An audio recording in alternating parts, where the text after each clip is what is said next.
Hey guys, welcome back to Jibber Jab Reviews. Well, today is the day. It's the Galaxy Watch 3 review day, and I know many of you have been waiting on this one because I'm getting questions every day about whether viewers should splurge for another several $100s to get this latest smartwatch, or if they should just sit back and wait for the next version, which I guess would be the Galaxy Watch 4, even though we skipped the Galaxy Watch 2.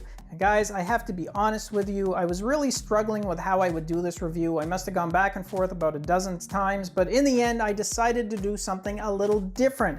I did not want to do just another standalone review because this damn thing is so similar to the Galaxy Watch.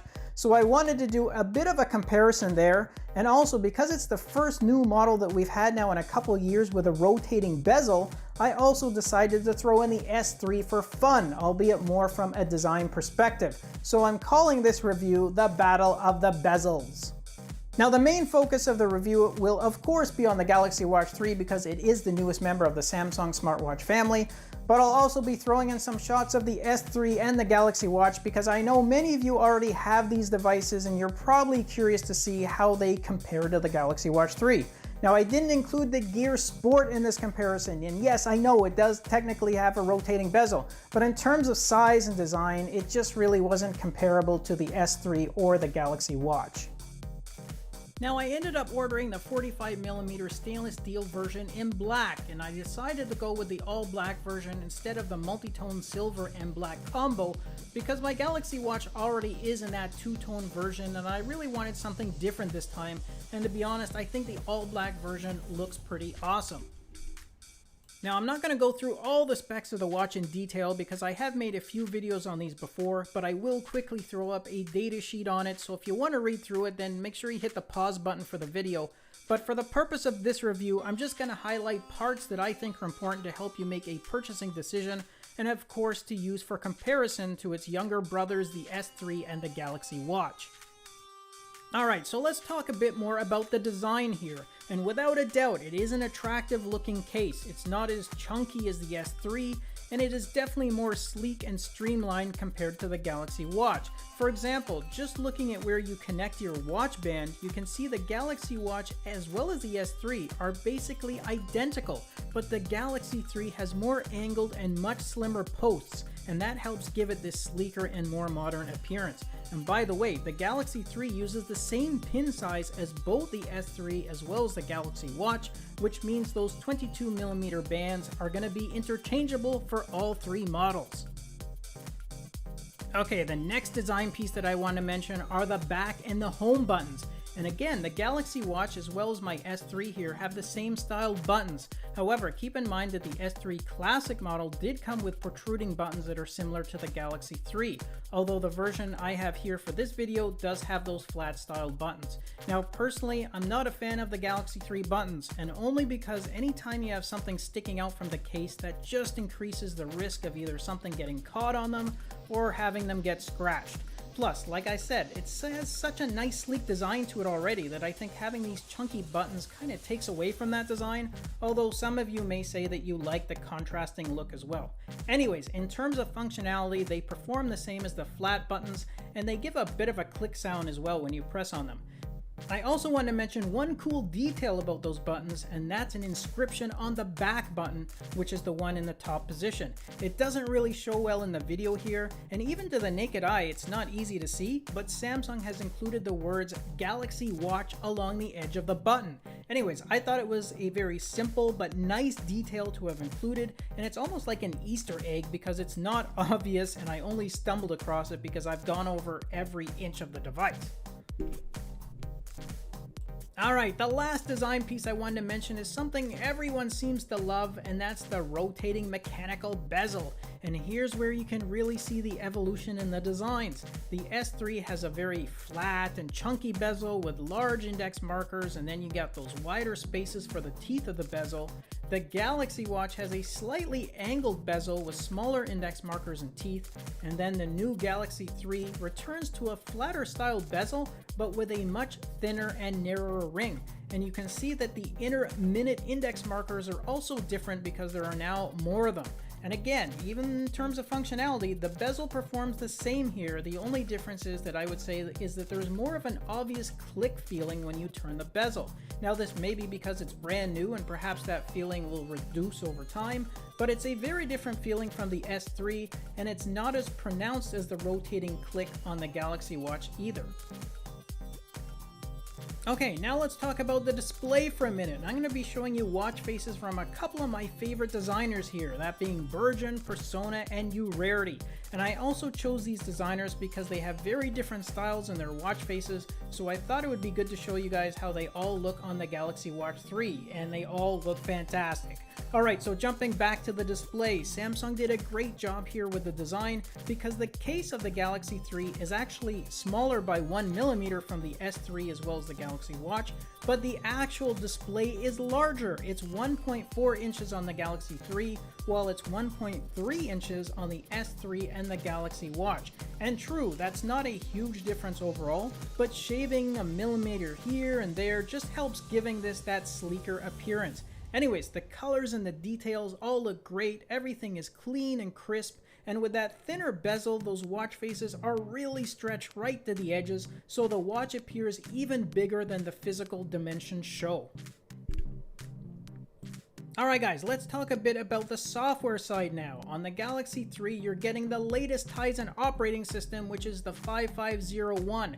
And then you're also getting the One UI interface, which is 2.0. What this means is that you're getting a few extra goodies, including some new watch faces, you get Spotify preloaded, and you also have some cosmetic changes to the look of the widgets, as well as some reorganization and removal of items, such as the calories now fall under the title Food, and the caffeine widget has been removed completely. Overall though, the vast majority of your widgets are going to remain the same.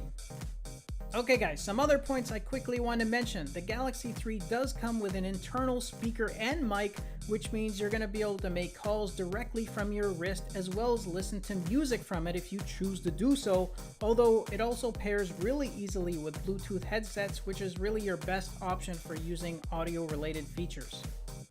And for watch faces, well, you are getting a few new designs here, as well as that new shuffle option, which enables you to cycle through all or only selected watch faces on an hourly, daily, or even weekly basis. And I just did a separate view on this feature just a few days ago, so make sure you click on the link above if you want more details on using that feature. But have a look at some of these watch faces, they are great, and I fully expect these to be rolled out to the other smartwatches once Samsung does a rollout of the Tizen operating system, which if we look historically at Samsung, it's usually a couple months after a new smartwatch is released. Now in terms of notifications, they're actually in the same format as they were before, meaning that when you turn the bezel to the left, you're going to see them all displayed right there. You also still have access to your most used functions by pulling down from the top of the display, and remember that you can change the order of any of those icons very easily just by pressing down on the display, selecting the icon that you want to move, and then pulling it to a new location. So for example, by default, my screen brightness setting was on the second page, whereas on the Galaxy Watch, it was loaded on the main screen, so I actually had to move that over. Also added on the Galaxy 3 by default is your power down button, which actually wasn't even an option you could add on the Galaxy Watch. So there's been a few changes, but again, for the most part, they are all pretty minor.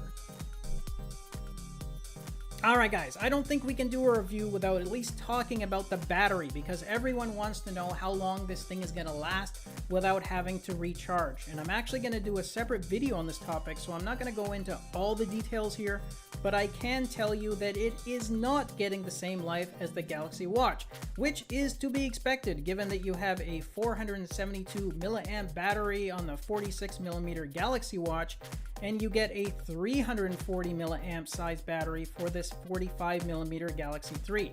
So yes, it will not last as long, which in my early testing seems to be at least one full day less, meaning I'm getting around 3 days with typical use. Now keep in mind that the battery life is influenced by many factors, such as the type of watch face that you have on, meaning is it animated or not animated, the functions that you have enabled in the background and that are on all the time, like Bluetooth, Wi-Fi connectivity, GPS tracking. Also, screen brightness can also affect your battery life, as well as whether you have the screen set to always on. All these factors are going to have an effect on battery usage, but like I said, I will be releasing a real-life battery usage test over the next few days, so make sure you stay tuned for that. Alright, the last piece that I want to mention is that if you are someone that's been struggling with the storage space on your device, then you're going to be very happy to hear that the Galaxy 3 effectively doubles the amount that you have access to.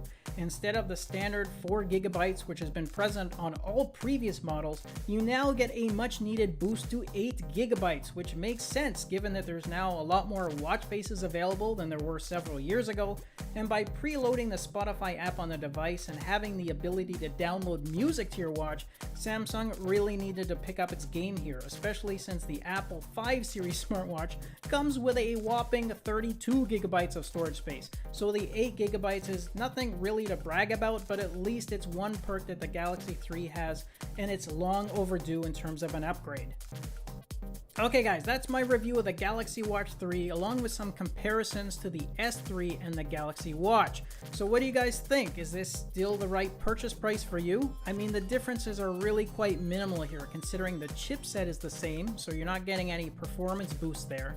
The look and style is pretty similar, and you're getting a couple health related perks in terms of fall detection and ECG readings, but these may not be important for you personally, and the verdict is still out as to how accurate those ECG readings will be anyways, as the function hasn't even been tested. So my personal opinion is, if you already have the Galaxy Watch and you can live with a smaller storage space, then save yourself the cash and wait for the Galaxy Watch 4. But if you're someone that really likes new and shiny things and you want to enjoy the latest Tizen updates, the increased storage space and other health related functionality, then pick up the Galaxy Watch 3 because it still is a great device. Thanks again for watching the review, and stay tuned because I'm going to be releasing more information about the Galaxy Watch 3 in the very near future. I hope you all enjoy the rest of your day, and I'll catch you all in our next video. Until then, take care.